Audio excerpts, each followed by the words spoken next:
The Neighborhood Time Capsule. Narrated by Uncle Drew. Part 1, The Discovery. They say some summers never really end.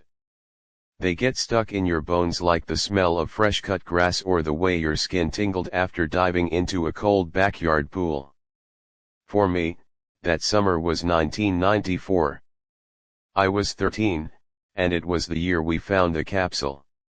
Now, INT talking about no ordinary time capsule. No sir. This one wasn't buried by some elementary school class for kicks. It was hidden. Deep.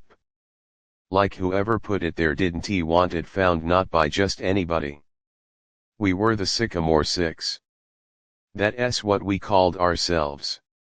Bunch of neighborhood kids bound by bikes, walkie-talkies, and late-night adventures. There was me, Drew, the loudmouth with a camcorder always rolling. Then you had Mickey, the brainiac who read Stephen Hawking before bedtime. Lisa, who could outrun every boy on the block. Hector, the wannabe magician with a fanny pack full of firecrackers. Twins Ronnie and Rachel, one a liar, the other a truth teller, but you never knew which was which. That summer, we were on a mission. See, old man Kellerman's house at the end of Sycamore Street had finally been sold. He'd passed the winter before, left behind a jungle of a backyard and a rusted-out shed no kid dared go near. Until one day. Curiosity won. Lisa found it first. She was poking around that shed like a cat with 9 lives and 0 cents. We were halfway through a water balloon war when she yelled out, "Guys! You better come see this." Underneath a loose floorboard, in the shadow of the rotting shed, was a metal box dented, wrapped in burlap, and sealed with a padlock. There was a note carved into the wood just above it, "Do not open before 2025. Hector grinned. "Bet it's treasure." Mickey frowned. "Bet it's a curse." Me, I just hit record on the camcorder. We pried that thing open with a crowbar borrowed from Ronnie's dad's garage. The lock broke like brittle candy, and inside, well, it wasn't treasure.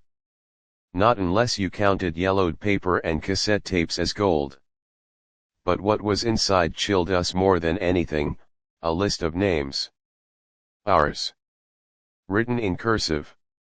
Dated 1965. The Neighborhood Time Capsule. Part 2, Secrets Beneath the Oak Tree. Narrated by Uncle Drew. You ever notice how kids are better detectives than adults? I mean, grown folks ask all the wrong questions. But kids follow feelings. They know when something's off, like dogs, or old people with back pain before it rains. And that week after we cracked open that rusty time capsule, the kids on our block felt everything was off. The first sign was Benny's dog, Duke. Big golden retriever, usually so chill he'd fall asleep with a tennis ball in his mouth. But the morning after the capsule, Duke lost his mind barking at the old oak tree. Just stared and barked like it owed him money. Then there was that weird blackout, not the whole neighborhood, just 3 houses, all of them were homes of the original capsule crew, Benny, Maya, Leo. It didn't stop there. Benny swore he heard whispers at night. Not in his dreams, in his walls. Maya's digital watch reset to the year 1969. And Leo, poor Leo, kept having nosebleeds whenever they talked about the capsule. Something about what they found had been meant to stay buried. They came back to my porch on the 4th day, their faces more serious than a church deacon during confession. "Uncle Drew," Maya said, "we think the capsule was a message from the future. Now I'm a man who has heard his share of nonsense, Bigfoot, flat earth, pineapple on pizza, but I'd never heard this one. A time capsule from the past that predicts the future. Why do you think that?" I asked, leaning forward, sweet tea in hand. "Because we translated one of the letters, Leo said, hands shaking. He passed me a folded paper, yellow. April 21, 1969. We're not sure this message will ever be read, but if it is, you need to know, we saw it coming. The sickness, the disappearances, the collapse of Sycamore Hollow. We did everything we could. This is the only way to warn the future. My heart sank. See, Sycamore Hollow had collapsed, just not our town. Sycamore Hollow was an old mining settlement 20 miles out. Vanished in the ADS. One night it was there, full of families and Sunday service. Next morning whole town swallowed by the earth, like a bedtime story gone wrong. Official word was a sinkhole. But folks around here always said it was a curse. Now these kids were saying it was foretold in our time capsule. That NT coincidence, friend. That's fate calling collect. That night I couldn't sleep. I pulled out the letter again, read it under the porch light while Bacon the corgi snored at my feet. The handwriting matched the other's, blocky, tight, like someone had written it in fear. There were coordinates on the back. I called Reggie. Now Reggie, you remember him, old Marine, 6 feet of paranoia wrapped in camo and coffee breath. He didn't even let me finish. Coordinates, we're going. We borrowed Maya's dad's truck the next morning and followed the numbers through back. And right there, behind the mess hall, under that same kind of oak tree, was another capsule. This one wasn't rusted. It was spotless. Shiny. Like someone had just buried it yesterday. Inside more letters. A cassette tape. And a newspaper. Dated July 4, 2029. Part 3, Reflections Don't Lie. I don't remember falling. 1 second I was standing, the next I was weightless, like the floor gave out beneath us. Woke up back in my own house. But it wasn't my house. Everything was mirrored. Left was right. Clock ticked backward. Even Bacon had switched the patch of white on his fur to the other side. It took us hours, maybe days, to realize what had happened. We crossed over. Not into another dimension, not exactly.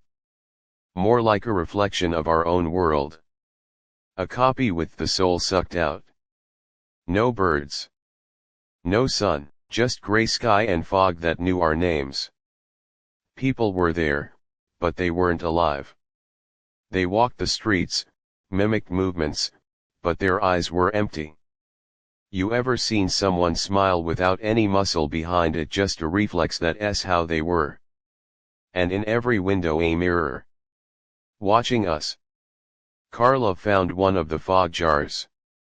It was labeled Sylvia Murdoch, PTA President 2016 to 2019.